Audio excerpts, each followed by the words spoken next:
ನಮಸ್ತೆ ವೀಕ್ಷಕರೇ, national TV ವಿಶೇಷ ಕಾರ್ಯಕ್ರಮ ಸೀರಿಯಲ್ ಜೊತೆ ನಮ್ಮ ಪಯಣ ಆ ಕಾರ್ಯಕ್ರಮಕ್ಕೆ ಸ್ವಾಗತ. ನಾನು ನಿಮ್ಮ ಸಂದೀಪ್ ಶ್ರೀನಿವಾಸ್ ಅಂತ. ಇತ್ತೀಚೆಗೆ ನೀವು ನೋಡಿರ್ತೀರಾ, ಹೆಣ್ಣು ಮಕ್ಕಳ ಮದುವೆ ಮಾಡೋದು ಇಷ್ಟು ಕಷ್ಟ ಅನ್ನೋದು ಅಂದರೆ ಸುಲಭದ ಮಾತಲ್ಲ. ಯಾಕೆ ಹೆಣ್ಮಕ್ಳ ಮದುವೆ ಬಗ್ಗೆ ಮಾತಾಡ್ತಿದ್ದೀನಿ ಅಂದರೆ, ಕಲರ್ಸ್ ವಾಹಿನಿಯಲ್ಲಿ ಹೊಸದಾಗಿ ಪ್ರಾರಂಭ ಆಗಿರುವ ಗೌರಿ ಕಲ್ಯಾಣದ ಬಗ್ಗೆ ಮಾತಾಡ್ತಾ ಬಂದಾಗ ಅವರ ತಾಯಿ ನಮಗೆ ಸಿಕ್ಕಿದ್ದಾರೆ. ಬನ್ನಿ ಅವ್ರನ್ನ ಮಾತಾಡಿಸೋಗೋಣ. ಗೌರಿ ಕಲ್ಯಾಣವನ್ನು ಯಾವ ರೀತಿ ಮಾಡ್ತಿದ್ದಾರೆ, ಅದಕ್ಕೆ ಏನೇನು ಪ್ರಿಪೇರ್ ಆಗಿದ್ದಾರೆ ಅಂತ ಪ್ರೋಮೋ ನೋಡಿರ್ತೀರಾ. ಅವರ ಆಸೆ ಆಕಾಂಕ್ಷೆಗಳೆಲ್ಲ ನಿಮಗೆ ಗೊತ್ತಿದೆ, ಆದರೂ ಕೂಡ ಅವ್ರನ್ನ ಮಾತಾಡಿಸ್ತಾ ಹೋಗ್ತೀನಿ. ಇನ್ನೂ ಹಲವಾರು ಆಸೆಗಳಿದೆ, ಅದೇನು ಕೇಳ್ತೀನಿ. ದೀಪಿಕಾ ಮೇಡಮ್ ನಮಸ್ತೆ, ಹೇಗಿದ್ದೀರಾ? ಮೇಡಮ್, ಅದೇ ಹೇಳ್ತಾ ಇದ್ದೆ, ಒಂದು ಮಗಳ ಮದುವೆ ಮಾಡೋದು ಸಾಮಾನ್ಯದೇ ಮಾತಲ್ಲ. ಅದರಲ್ಲೂ ಈ ಮಿಡಲ್ ಕ್ಲಾಸ್ ಅವರಿಗೆ, ದುಡ್ಡಿನ ಒಂದಷ್ಟು ಸಾಲ ಸೂಲ ಮಾಡಿ ಮಾಡೋರಿಗೆ ಸಾಮಾನ್ಯ ಮಾತಲ್ಲ. ಈ ಥರದವರಿಗೆ, ಮಿಡಲ್ ಕ್ಲಾಸ್ ಅವರಿಗೆ, ನೋಡುಗರಿಗೆ ಈ ಸೀರಿಯಲ್ ಬರ್ತಾ ಇದೆ, ಏನು ತಗೋಬರ್ತಾ ಇದೆ, ಏನು ಉದ್ದೇಶ ಇದೆ? ನಾನು ಮಿಡಲ್ ಕ್ಲಾಸ್ ತಾಯಿ ಆದ್ರೂ ನನ್ನ ಕನಸು ಅಲ್ಲಿದೆ, ನನ್ನ ಉದ್ದೇಶಗಳು ಅಲ್ಲಿದೆ. ಅಂದರೆ ಮದುವೆ ಆಗಿ ನಾನು ನನ್ನ ಗಂಡನ ಮನೆಗೆ ಬಂದು ಅಥವಾ ಮದುವೆ ಆದಮೇಲೆ ನಾನು ಪಟ್ಟಂಥ ಕಷ್ಟಗಳು ನನ್ನ ಮಕ್ಕಳು ಪಡಬಾರ್ದು ಅನ್ನೋ ಒಂದು ಆಸೆ. ನನ್ನ ಮಕ್ಕಳು ಚೆನ್ನಾಗಿ ಖುಷಿಯಾಗಿ ಸಂತೋಷವಾಗಿರಬೇಕು ಅಂತ ತುಂಬ ಆಸೆ ಇಟ್ಕೊಂಡು ಸಂಬಂಧಗಳನ್ನ ಹುಡುಕ್ತಾ ಇದ್ದೀನಿ. ಸೊ ಇಲ್ಲಿ ಅವಳು ಸ್ವಾರ್ಥಿ ಅಲ್ಲ, ಜೀವನದಲ್ಲಿ ನಡೆದಿರೋವಂಥ ಒಂದು ಘಟನೆಯಿಂದ ದುಡ್ಡಿದ್ರೇ ಎಲ್ಲ, ದುಡ್ಡಿಂದಾನೇ ಜೀವನ ಅನ್ನೋ ಒಂದು ತೀರ್ಮಾನ, ಅಂತಿಮ ತೀರ್ಮಾನಕ್ಕೆ ಅವಳು ಬಂದಿದ್ದಾಳೆ. ಸೊ ಅದಕ್ಕೋಸ್ಕರ ಶ್ರೀಮಂತರ ಮನೆ ಹುಡುಗರನ್ನೇ ಹುಡುಕಿ ನನ್ನ ಮಕ್ಕಳಿಗೆ ಮದುವೆ ಮಾಡಬೇಕು. ಮದುವೆ ಆದಮೇಲೆ ನನ್ನ ಹೆಣ್ಮಕ್ಳು ತುಂಬ ಚೆನ್ನಾಗಿ ಖುಷಿಯಾಗಿ ಸಂತೋಷವಾಗಿ ಬಾಳಬೇಕು. ಅದಕ್ಕೋಸ್ಕರ ಶ್ರೀಮಂತರ ಮನೆ ಸಂಬಂಧನೇ ಹುಡುಕ್ತಾ ಇದ್ದೀನಿ. ಮಿಡಲ್ ಕ್ಲಾಸ್ ಅಂದ ತಕ್ಷಣ ನನ್ನ ಮಗಳು ಚೆನ್ನಾಗಿರಲಿ, ನಾನು ಪಟ್ಟಂಥ ಕಷ್ಟವನ್ನು ಅವಳು ಪಡೋದು ಬೇಡ ಅನ್ನೋದು ತಂದೆಗಿಂತ ಹೆಚ್ಚಿಗೆ ತಾಯಿಗೆ ಇರುತ್ತೆ. ನಮ್ಮ ಮನೇಲಾಗಲಿ ಇನ್ನೊಬ್ರು ಮನೇಲಾಗಲಿ ಸಜೆಸ್ಟ್ ಕೂಡ ಮಾಡ್ತಾರೆ ಎಷ್ಟೋ ಜನ. ನಿಮ್ಮ ಮಗಳಿಗೆ ಗೌರಿಗೆ ಹುಡುಕಾಟ ಶುರು ಮಾಡಿದಾಗ ಯಾರ್ಯಾರು ಎಷ್ಟೆಷ್ಟು ಸಜೆಸ್ಟ್ ಮಾಡಿದ್ರು, ಅದ್ರಲ್ಲಿ ನೆಗೆಟಿವ್ ಮಾಡಿದವರು ಇದ್ದಾರೆ, ಪಾಸಿಟಿವ್ ಮಾಡಿದವರು, ಏನು ಹೇಳಕ್ಕೆ ಇಷ್ಟಪಡ್ತೀನಿ? ನಾನು ಈಗ ಸದ್ಯಕ್ಕೆ ಮೋನಿಕಂಗೆ ಗಂಡು ಹುಡುಕ್ತಾ ಇದ್ದೀನಿ. ಅಂದರೆ ನನ್ನ ದೊಡ್ಡ ಮಗಳಿಗೆ ಗಂಡು ಹುಡುಕ್ತಾ ಇದ್ದೀನಿ. ಎರಡನೇ ಮಗಳು ಗೌರಿ, ಮೂರನೇ ಮಗಳು ಚಿನ್ಮಯಿ. ಸೊ ನಂದೊಂದು ಥಾಟ್ ಏನಂದರೆ, ಮೋನಿಕನ್ಗೆ ಒಂದು ಶ್ರೀಮಂತರ ಮನೆ ಹುಡುಗರನ್ನ ಹುಡುಕಿ ಮದುವೆ ಮಾಡಿಬಿಟ್ರೆ ಅವಳ ಲೈಫ್ ಸೆಟ್ಲ್ ಆಗತ್ತೆ. ಸೊ ಅವಳು ಶ್ರೀಮಂತರ ಮನೆಗೆ ಹೋಗ್ಬಿಟ್ರೆ ಶ್ರೀಮಂತರ ಮನೆ ಸೊಸೆ ಆಗ್ತಾಳೆ.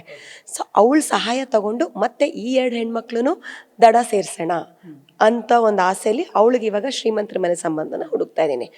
ಅಬ್ಜೆಕ್ಷನ್ಸ್ಗಳು ಬಂದೇ ಬರುತ್ತೆ. ನಮ್ಮ ಮನೇಲಿ ನನ್ನ ಗಂಡನೇ ಅದಕ್ಕೆ ಬೇಡ ಅಂತಿದ್ದಾರೆ, ನನ್ನ ಎರಡನೇ ಮಗಳು ಬೇಡ ಅಂತಿದ್ದಾಳೆ, ನನ್ನ ಮೂರನೇ ಮಗಳು ಬಿಲ್ಕುಲ್ ಒಪ್ತಾ ಇಲ್ಲ, ನನ್ನ ದೊಡ್ಡ ಮಗಳು ಮಾತ್ರ ನನಗೆ ಸಪೋರ್ಟ್ ಮಾಡ್ಕೊಂಡಿದ್ದಾಳೆ. ಬಟ್ ಯಾರೇ ಏನು ಹೇಳಿದ್ರು ನಾನು ಮಾತ್ರ ನನ್ನ ನಿರ್ಧಾರದಿಂದ ಹಿಂದೆ ಸರಿಯಲ್ಲ. ಈ ವರದಕ್ಷಿಣೆ ಅನ್ನೋದಿದೆ, ಇದ್ರ ಬಗ್ಗೆ ನಿಮ್ಮ ಅಭಿಪ್ರಾಯ? ನನ್ನ ಪ್ರಕಾರ ಈಗ ಒಳ್ಳೆ ಹೆಣ್ಮಕ್ಳು, ಗುಣವಂತ ಹೆಣ್ಮಕ್ಳು ಸಿಗೋದೇ ಕಷ್ಟ. ಸೊ ಯಾಕಂದರೆ ಇವಾಗ ಎಲ್ಲರೂ ಮದುವೆ ಬೇಡ, ಕೆರಿಯರ್ ಓರಿಯೆಂಟೆಡ್ಡು ಆ ಥರ ಇರ್ತಾರೆ. ಅಂಥದ್ರಲ್ಲಿ ಇವಾಗ ಹುಡುಗಿ ಸಿಗೋದೇ ಕಷ್ಟ ಆಗಿದೆ. ಅದಕ್ಕೋಸ್ಕರ ಈ ವರದಕ್ಷಿಣೆ ವಧುದಕ್ಷಿಣೆ ಎಲ್ಲ ಇವಾಗ ಇಲ್ಲ, ಒಳ್ಳೆ ಹೆಣ್ಣು ಸಿಕ್ಕಿದ್ರೆ ಸಾಕು ಅನ್ನೋ ಥರ ಆಗಿದೆ ಪರಿಸ್ಥಿತಿ. ಒಂದು ಮಾತಿದೆ, ಅತ್ತೆ ಅತ್ತೆ ನನ್ನತ್ತೆ, ನಿನ್ನ ಚಿಕ್ಕ ಮಗಳು ಬೇಡ ದೊಡ್ಡ ಮಗಳು ಬೇಡ, ನೀನೇ ಚೆನ್ನಾಗಿದ್ದೀಯ ಅತ್ತೆ ಅನ್ನೋ ಥರ. ನಿಮ್ಮನ್ನು ಕೂಡ ನೋಡಿದರೆ ಇನ್ನೂ ಹೆಂಗಾಗಿ ಕಾಣಿಸ್ತೀರಾ. ಬಂದಂಥ ಗಂಡು ಮಕ್ಕಳು ಅತ್ತೆ ಮೇಲೆ ಪ್ರೀತಿಯನ್ನು ಜಾಸ್ತಿ ಇರುತ್ತೆ, ತಾಯಿ ಪ್ರೀತಿಯನ್ನು ಹುಡುಕ್ತಾರೆ. ಆ ರೀತಿಯ ಗಂಡು ಮಕ್ಕಳುಗಳು ತುಂಬ ಇದೆ ನಮ್ಮ ಕರ್ನಾಟಕದಲ್ಲಿ. ಆ ರೀತಿ ಗಂಡು ಮಕ್ಕಳಿಗೆ ನಿಮ್ಮ ಮನೇಲಿ 3 ಜನ ಹೆಣ್ಮಕ್ಳಿದ್ದಾರೆ, ಅವ್ರಿಗೇನು ಹೇಳ್ತೀರಾ? ಈಗ ಆ್ಯಕ್ಚುಲಿ ಏನಂದರೆ, ನಂದು ರಿಯಲ್ ಲೈಫ್ ಇನ್ಸಿಡೆಂಟ್ನ ಹೇಳ್ತೀನಿ. ನನ್ನ ಹಸ್ಬೆಂಡು ನನಗೆ ಹೆಣ್ಣು ನೋಡೋಕ್ಕೆ ಬಂದಾಗ ಅವ್ರು ಯಾವಾಗಲೂ ನಮ್ಮ ಮದುವೆ ಆದಮೇಲೆ ಹೇಳೋರು, ನಾನು ಫಸ್ಟು ನಿನ್ನ ತಾಯಿನ ನೋಡಿದೆ, ನಿಮ್ಮ ತಾಯಿನ ನೋಡಿ ನಿನ್ನ ಒಪ್ಕೊಂಡೆ ಅಂತ ಹೇಳೋರು. ಯಾಕಂದರೆ ನಮ್ಮಮ್ಮನ ಸ್ವಭಾವ, ಅವ್ರು ಎಷ್ಟು ಚೆನ್ನಾಗಿ ಮಾತಾಡ್ತಾಯಿದ್ರು. ಇವಾಗ ನಾವು ಸ್ಟಾರ್ಟಿಂಗಲ್ಲಿ ಅಷ್ಟು ಮಾತಾಡಿರಲ್ಲ.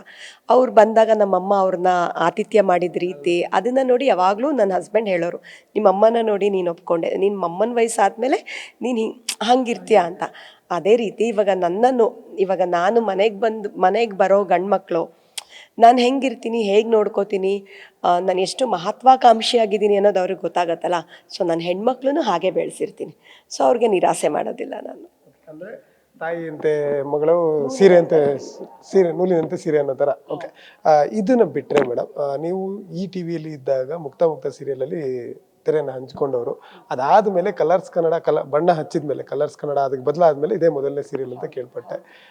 ಮತ್ತೆ ಯಾಕೆ ಮೇಡಮ್ ತವರು ಮನೆಗೆ ವಾಪಸ್ ಬಂದಂಗಿದೆ, ಹೇಗಿದೆ ಆ ಸಂಭ್ರಮ? ತುಂಬ ಖುಷಿ ಇದೆ. ನಾನು ಈ ಟಿ ವಿಯಲ್ಲಿ ವರ್ಕ್ ಮಾಡ್ತಿದ್ದಾಗ ಆವಾಗೆಲ್ಲ ಬೇರೆ ಟ್ರೆಂಡ್ ಇತ್ತು. ಬ್ಯಾಕ್ ಟು ಬ್ಯಾಕ್ ಇವಾಗ ಮಧ್ಯಾಹ್ನ ಸೀರಿಯಲ್ಸಲ್ಲೂ ಮಾಡ್ತಿದ್ದೆ, ಮುಕ್ತ ಮುಕ್ತ ಮಾಡ್ತಿದ್ದೆ, ಮಧ್ಯಾಹ್ನ ಗಾಳಿಪಟ ಅಂತ ಒಂದು ಸೀರಿಯಲ್ ಬರ್ತಿತ್ತು ಅದ್ರಲ್ಲಿ ಮಾಡ್ತಿದ್ದೆ. ಸೊ ಎರಡೆರಡು ಮೂರು ಮೂರು ಸೀರಿಯಲ್ ಮಾಡ್ತಾಯಿದ್ದೆ ಆವಾಗ. ಸೊ ಈ ಟಿ ವಿ ಕಲರ್ಸ್ ಆದಮೇಲೆ ಬೇರೆ ಬೇರೆ ಪ್ರಾಜೆಕ್ಟ್ಸ್ ಮಾಡಿಕೊಂಡು ನಾನು ಬ್ಯುಸಿ ಆಗಿಬಿಟ್ಟೆ. ಮತ್ತು ಕಲರ್ಸಿಗೆ ಬಂದಿದ್ದು ಭಾಳ ಖುಷಿ ಇದೆ. ಹೇಗಂದರೆ ಒಂದು ಬದುಕು ನಂದೊಂದು ಮೊನೋಟೋನ್ ಥರ ಆಗಿತ್ತು, ಒಂದೇ ಕಲರ್ ಆಗಿತ್ತು.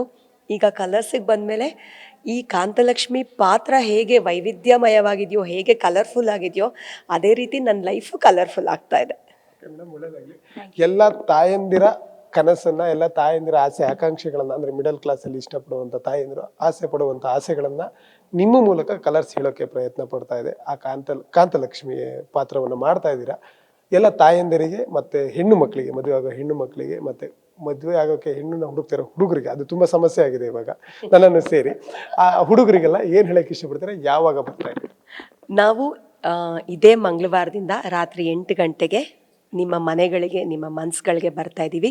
ಇನ್ನಷ್ಟು ಬಣ್ಣನ ಹಚ್ಚೋಕ್ಕೆ ಬರ್ತಾ ಇದ್ದೀವಿ.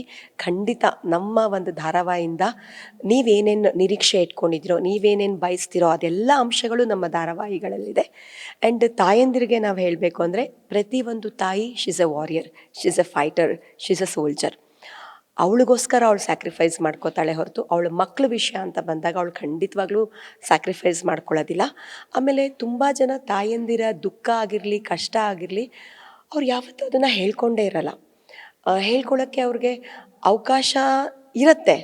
ಅದಕ್ಕಿಂತ ಮೇಲಾಗಿ ಸಂಸಾರದ ತಾಪತ್ರಯಗಳು ಕವರ್ ಆಗಿಬಿಟ್ಟು ಅವರು ದುಃಖ ಎಲ್ಲವೂ ಸಪ್ರೆಸ್ ಮಾಡ್ಕೊಂಡಿರ್ತಾರೆ.